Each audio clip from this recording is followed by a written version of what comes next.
बिस्मिल्लाहिर्रहमानिर्रहीम, अस्सलाम वालेकुम। मैं समी इब्राहिम, आप देख रहे हैं हमारा यूट्यूब और फेसबुक चैनल। पूरे मुल्क में क्रैक डाउन जारी है और पीटीआई के जो लोग हैं उनको गिरफ़्तार किया जा रहा है।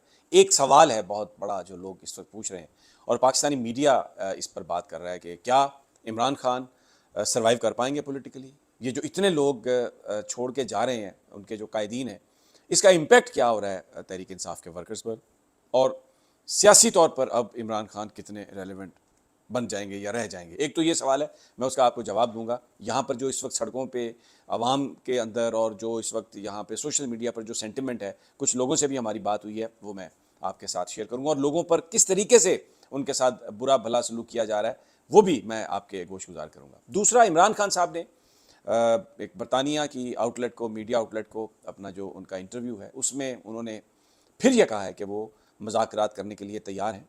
ताली एक हाथ से नहीं बजती। सवाल ये है कि हम मुज़ाकरात किसके साथ करें। उसमें उन्होंने बड़ी तफसील से ये बात कही है कि वज़ीर आज़म जो हैं वो, उनके पास कोई इख्तियार नहीं है, वो ला ताल्लुक़ हैं। दूसरे जो लोग हैं उनके पास भी कोई इख्तियार नहीं। तो उसके बाद पाकिस्तान आर्मी बचती है जो बेसिकली जिनके पास सारे इख्तियार हैं। तो इमरान खान ने कहा है कि मैं बिल्कुल मुज़ाकरात करने के लिए तैयार हूँ, इलेक्शन के हवाले से मुज़ाकरात करने के लिए तैयार हूँ, लेकिन ताली एक हाथ से तो नहीं बचती। मैं मुज़ाकरात के लिए तैयार हूँ, अगर दूसरा फ्रीक मुज़ाकरात के लिए तैयार ना हो तो मैं क्या कर सकता हूँ। एक बड़ी उन्होंने एक खूबसूरत इस्तेलाह इस्तेमाल की है। उन्होंने कहा कि पाकिस्तान में हम ये देखते हैं, सुनते हैं कि ख़ानदानी दबाव पर ज़बरदस्ती की शादियाँ तो लोग कर लेते हैं, और लेकिन ये मैं पहली दफ़ा देख रहा हूँ कि अब ज़बरदस्ती की तलाक़ें हो रही हैं। यानी उनका हवाला जो उनकी पार्टी में लोग छोड़ के जा रहे हैं, जिस तरीके से उनको उन पर प्रेशर डाला जा रहा है। मैं आपको बताऊं, एक एमएनए है, उनकी बेटी की एक मुबैना वीडियो अथॉरिटीज़ के पास है और उनको ये थ्रेटन किया जा रहा है कि अगर आप नहीं साथ छोड़ेंगे पीटीआई का तो हम इस वीडियो को पब्लिक कर देंगे। एक पीटीआई के रहनुमा हैं, उन्होंने छोड़ा है पीटीआई को इसलिए कि उनके दामाद को पकड़ कर ले गए, उसको टार्चर किया और उसकी जो चीखें मारने की जो आवाज़ें थीं वो उन्होंने उन साहब को भेजी और उनसे कहा कि आप पीटीआई को छोड़ दें।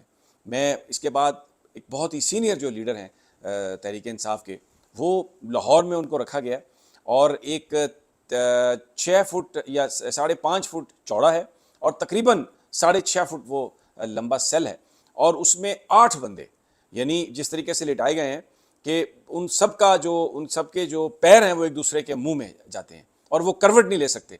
और फिर वहाँ पर जो वॉशरूम है, जो लेटरिन है, वो ओपन है, कोई उसका दरवाज़ा नहीं है और वो उसी सेल के साथ है और इंतहाई बदबूदार जगह है वो।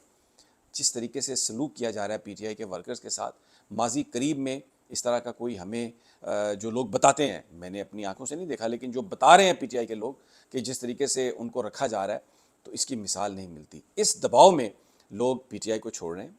अच्छा, 2 तरह के लोग हैं। एक तो वो लोग हैं जो लाए गए थे और आपको पता है कि इलेक्टेबल्स के नाम पर लाए गए या अपना असर और रसूख पार्टी में कायम रखने के लिए उन लोगों को ताकत के ज़ोर पर उस वक्त शामिल कराया गया था।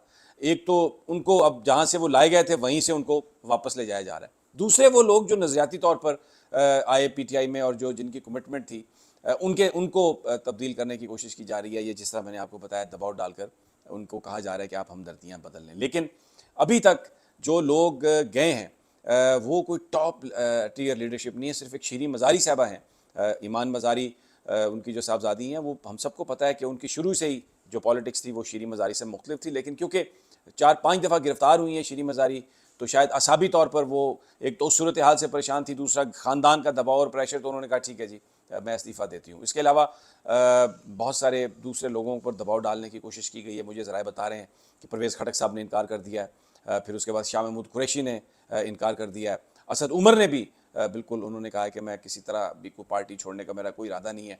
मुराद सईद के बारे में है कि शायद वो मुल्क से बाहर चले गए हैं। जुल्फ़ी बुखारी को इमरान खान साहब ने रोक दिया है, जो बाहर लीडरशिप है, कि वो अभी वापस ना आए, क्योंकि आज 5 घंटे तक इमरान खान साहब रहे हैं वहाँ पर नैब के ऑफिस में। मुख्तलिफ सवाल उनके साथ किए गए हैं। पूरी उन्होंने जो भी इन्वेस्टिगेशन थी उसमें वो शरीक हुए हैं और मैं अपने पिछले वीलॉग में आपको बता चुका हूँ कि वो जो गिरफ़्तारी का ख़दशा था वो ज़रा एक लिहाज से टल गया। लेकिन शाह महमूद को रिहा किया गया, मुसर्रत चीमा और जमशेद चीमा को रिहा किया गया और फिर साथ ही उन्हें गिरफ़्तार कर लिया गया, क्योंकि उन्होंने पार्टी छोड़ने से इनकार कर दिया था। इससे पहले मीडिया को बड़े भरपूर अंदाज में खबरें दी गई। आमिर डोगर भी खानेवाल की एक अदालत से फ़रार होने में कामयाब हो गए और बताया जा रहा है कि जो एहलकार थे उन्होंने खुद वहाँ से उन्हें भगाया, क्योंकि लोगों ने वर्दियां पहनी हुई हैं एफसी की, पुलिस की और दूसरी लॉ इन्फोर्समेंट की, लेकिन आप यकीन करें मैं आपको बता रहा हूं कि आज मैं भी मुख्तलिफ जगहों पर अदालतों में और नैब के ऑफिस के बाहर गया हूं जहां पर इमरान खान साहब को पेश जहां पर वो हुए, तो लोग बड़ी मोहब्बत से मिल रहे थे तहरीक इंसाफ के लोगों से, तो उनके भी दिल जो हैं वो तहरीक इंसाफ के साथ धड़क रहे हैं। तो बहरहाल आज फिर इमरान खान ने कहा है कि मैं मुज़ाकरात करने के लिए तैयार हूँ और ताली एक हाथ से नहीं बजती, अब पहल की जाए दूसरी तरफ से तो वो इस पर इस मामले पर वो बात करने के लिए तैयार है। लेकिन एक जो बात उन्होंने कही है वो इस वक्त सोशल मीडिया पर भी है और पूरे पाकिस्तान में वो चल रही है कि ज़बरदस्ती की शादियां तो यहाँ पर हमने देखी होती थी, लेकिन अब ये ज़बरदस्ती की तलाक़ें जो हैं ये करा रहे हैं, लेकिन इससे कोई फ़र्क नहीं पड़ेगा। लोग जो हैं सड़कों और गलियों में, मैं आपको बता रहा हूँ, वो इमरान खान के साथ हैं और फंड रेजिंग कर रहे हैं उन लोगों के लिए जिनके साथ ज़्यादती हुई है, जिनको मारा पीटा गया।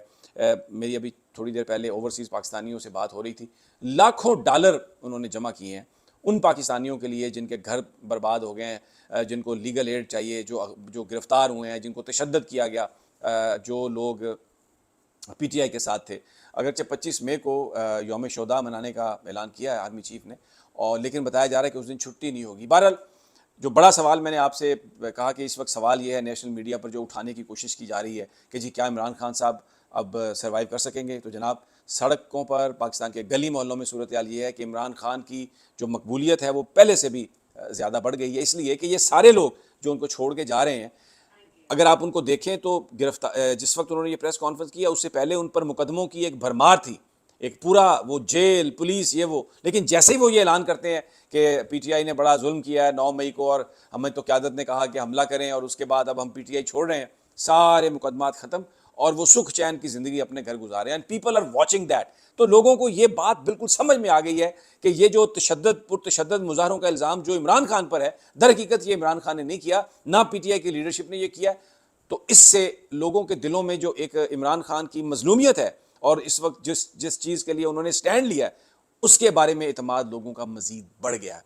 और अब आज जो है वो बड़ा इंपॉर्टेंट दिन है सुप्रीम कोर्ट में अगेन, इसलिए कि पीटीआई ने चैलेंज किया है ये जो जुडिशल कमीशन बना है ऑडियो लीक्स के लिए, और फिर आज जो पंजाब में इलेक्शन के हवाले से जो रिव्यू है इलेक्शन कमीशन का उसकी आज फिर तारीख है और आज बड़ी हद तक इलेक्शन कमीशन का वकील कंक्लूड कर लेगा अपने आर्गूमेंट्स, तो फिर एक फ़ैसला आने की भी तवक्को है। Very very interesting, very important. और जंग इस वक्त सियासी जारी है पाकिस्तान में, पूरी तरीके से यलगार है इमरान खान पर, उनके साथियों पर दबाव है, प्रोपेगेंडा है, कैंपेन है, national media totally sold out है। लेकिन कुछ आवाज़ भी है, बोल इसके ये ठीक है कि बहुत सारी चीज़ें जो हैं अब वो थोड़ा सा उन पर, क्योंकि स्टाफ की कमी है, पिछले 2-3 महीनों से जो फाइनेंशियल क्रंच भी चल रहा है, इसलिए कि जो पेमेंट्स जिन एजेंसीज़ ने करनी थी वो भी उनको भी रोक दिया गया और उठाया जा रहा है लोगों को। आकाश राम को अब 40 दिन से ज़्यादा हो गए हैं जो मार्केटिंग हेड हैं बोल के, फिर रात बोल हेडक्वार्टर पर भी रेड हुआ, 2 और बंदे उठाए गए बोल के, अदील जुबैरी उठाए गए और एक और साहब उठाए गए, और फिर शुएब शेख के घर भी पुलिस जो है वो उसने घुसने की कोशिश की है। तो ये क्रैकडाउन जारी है, लेकिन इसके बावजूद हम भी खबरें दे रहे हैं, बोल भी खबरें दे रहा है। स्टे ट्यून टू अस, इंशाल्लाह जल्द आपको अगली खबरें देंगे और तब तक अल्लाह ने के बाद।